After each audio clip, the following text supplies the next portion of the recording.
Thank you. I'm going to ask our Toastmaster to stay up here with me for a minute because I want to demonstrate something. This is Madan.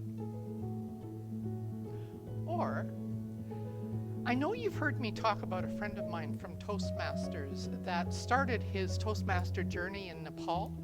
So if you ever want to talk to somebody who's had a Toastmaster experience in another country, he's the guy to talk to.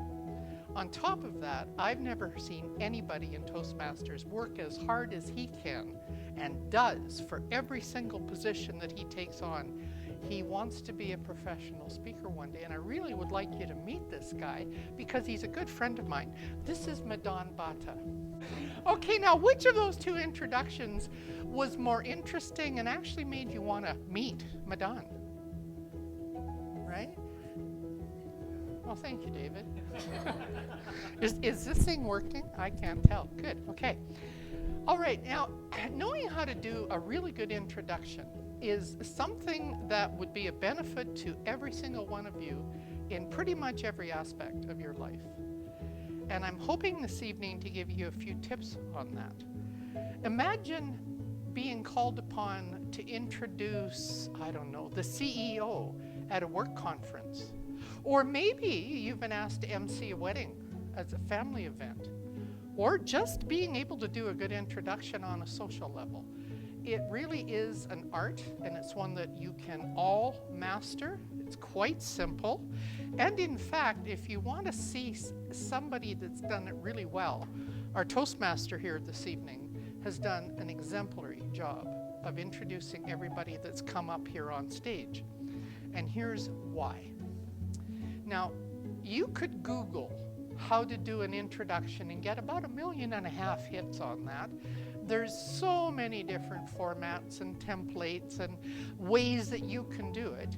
But probably the one most preferred at Toastmasters, and my own personal preference, is when you save the speaker's name till the end of your introduction, because that, even when you know who's coming up to speak, that technique just builds that little bit more suspense, a little bit more excitement, because the job that you're doing by providing an introduction is twofold. Number one, to warm up the audience, to give the audience just a hint of what they should expect, to make them anticipate the arrival of the speaker at the lectern.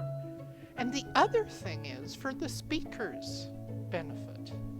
There is not a speaker in this world who doesn't suffer from at least a little bit of nerves just before they walk onto the stage. So hearing all those lovely things about themselves is going to go a long ways in improving their confidence levels. Now, the way that Toastmasters suggest that it be done, and take all of this as you will, this is just a suggestion, as I said, is to save the speaker's name till the end. But no matter what format you use, introductions require work. You need to be prepared. And I know that Madan, now he knows the people that he has introduced here this evening quite well. So he already had a wealth of information to work with. But if he were introducing one of our guest speakers, then he would have been in touch with you by email or by phone asking for a little bit of information. And a good introduction will include just enough personal information about the speaker to make them human in the audience's eyes. Humans connect with humans, correct? And it should include some information on why that speaker is speaking and why that speaker chose the topic that they chose. Because that's part of preparing the audience. Tell the audience what they're going to hear. But in doing that, always be really careful that you don't give too much away and spoil whatever surprise the speaker might have in mind. So let me give you a demonstration of what I believe to be a well thought out, a well prepared introduction of a speaker that hopefully warms up the audience and makes the speaker feel good about himself before he comes up and takes the spot at the lectern. Our next speaker shared with me that he's been called upon to be the MC at no fewer than 6 family weddings in this past year. Now that's the price you pay for being the only Toastmaster in the entire family. And he shared with me that he really appreciated some of the things that he's learned at Toastmasters because in his mind it allowed him to rock the job. And I have no doubt that he did.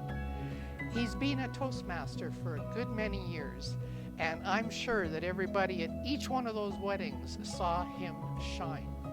He will be working from the motivational strategies pathway and is working on level 4. His project this evening is on how to deal with change. And he shared with me that the reason he took on this topic is that the company that he works for is about to introduce some huge changes to their processes. He felt this might be a good way to get himself ready for what was to come and maybe even help fellow workmates. Please, Madam Timer, the timing for this speech is 5 to 7 minutes. Please help me welcome to the lectern this evening with his speech, Change Can Be Good, David Wing. There you go. Now, as a Toastmaster, let me also say, never leave this spot without shaking the hand of the person taking it. Just a minute, David. And then, when you leave the lectern, you walk behind him so that the audience's attention is still on the speaker. Now, I'm done with you now too. I'm hoping that this has given you just a little bit of insight because you will be called upon over the next few weeks to do these introductions.